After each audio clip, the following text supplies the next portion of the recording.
বইটাতে লেখা আছে একটা যোগীর কথা, অনেকে বলে যোগীর কথা নদী, কিন্তু এখানে যোগীর কথাটাই সবচেয়ে গুরুত্বপূর্ণ। যদি ভালোবাসো, যদি না ভালোবাসো তাহলে পৃথিবী শেষ হতে চলেছে, এসবের কোনো মূল্য নেই, সব শেষ হয়ে যাবে। পৃথিবী এমন জায়গায় এখানে যদি আমরা পৃথিবীকে সত্যি করে ভালোবাসি মন থেকে, যে এই পৃথিবীকে আমাদের অবশ্যই, তাহলে এই পৃথিবী বাঁচবে। এ নিয়ে কোরাহা নেই, কোনো দ্বিধার ব্যাপার নেই। পৃথিবী বাঁচবেই যদি আমরা এই পৃথিবীকে ভালোবাসি। সেই জন্য এই বইয়ের নাম হচ্ছে যদি ভালোবাসো, if you love this planet.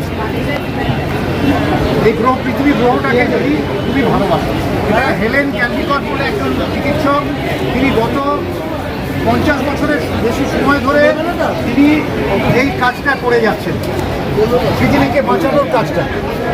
সেই জন্য ওনার অনুবাদটা আমরা 1998 সালে অমর নস্কর, দুর্বার কলমের সম্পাদক, এটা বার করেছিলেন। এবং আজকে উনি নিজে ক্যান্সার আক্রান্ত,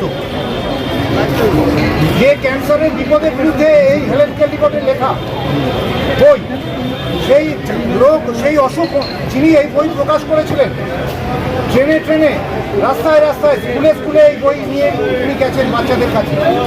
আজ ওনার গলায় ওনার ক্যান্সার আক্রান্ত হয়েছে, সেই অবস্থাতে উনি এই বইয়ের পুনঃপ্রকাশ করছেন।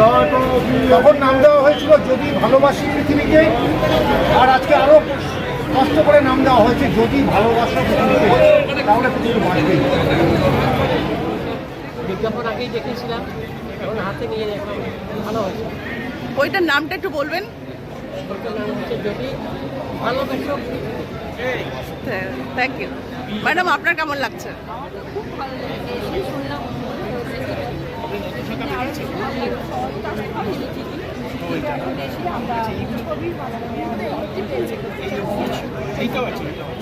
দিদি, আপনার কেমন লাগলো? এসে শুনলাম আজকে দিয়েছে, সত্যি খুব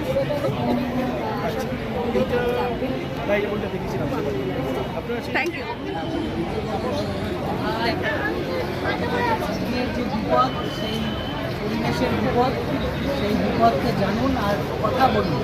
আপনার পরিচিতের মধ্যে, আপনার জানা বোঝার মধ্যে যেখানে যতটুকু কথা বলা যায় সেটুকু কথা বলুন।